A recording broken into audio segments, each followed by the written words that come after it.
Bienvenue en ce mois de mai à la découverte du saint du mois, le pape Paul VI.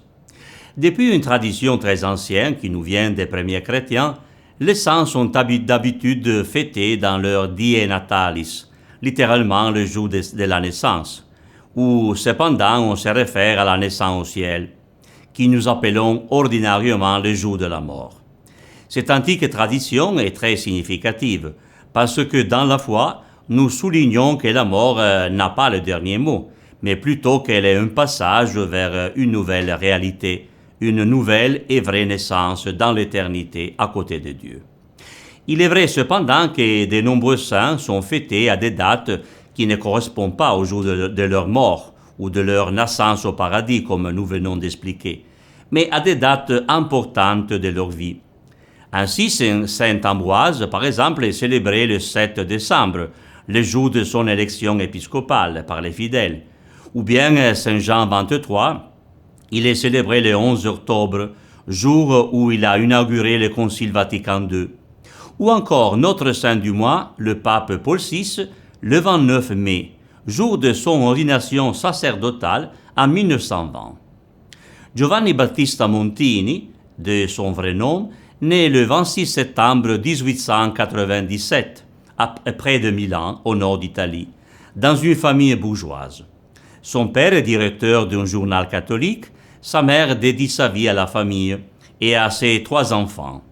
Le petit Jean-Baptiste est de santé fragile, handicapé par une croissance trop rapide et souffre de problèmes cardiaques, ce qui le contraint à suspendre sa scolarité au bout de 2 ans.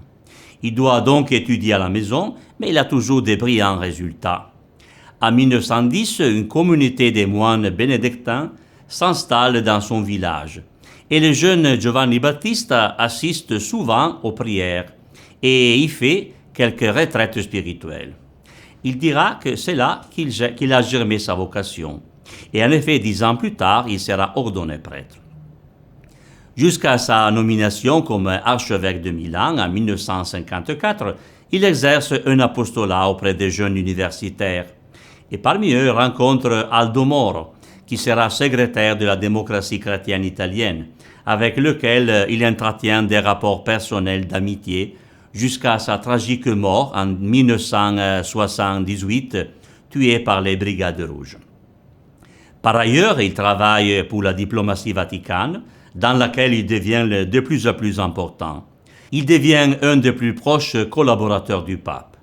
Homme de grande culture, il est créé cardinal en 1958 et élu pape le 21 juin 1962, en prenant le nom de Paul, héritant du grand fardeau du Concile Vatican II juste commencé.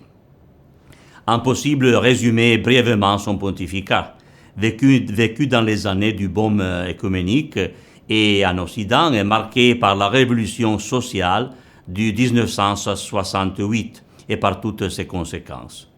Il fut le pape des grandes encycliques en faveur de la vie, le premier à commencer le voyage nombreux dans des différents pays, dont peut-être le plus important celui en Terre Sainte.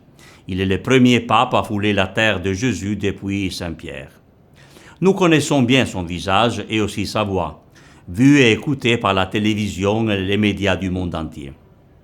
Déjà malade, victime d'une crise cardiaque, et en fin d'après-midi, le 6 août 1978, Paul VI meurt dans sa résidence d'été de Castel Gandolfo à 21h, le jour de la transfiguration du Christ, après 15 ans de pontificat à l'âge de 80 ans.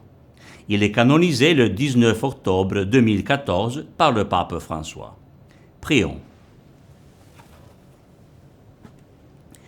Dieu éternel et tout-puissant, tu as voulu que Saint Paul VI ait la charge de tout ton peuple et le soutienne par la parole et par l'exemple.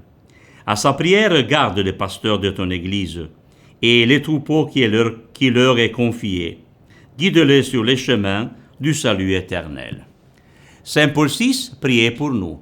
Merci et au revoir au mois prochain avec Saint Benoît.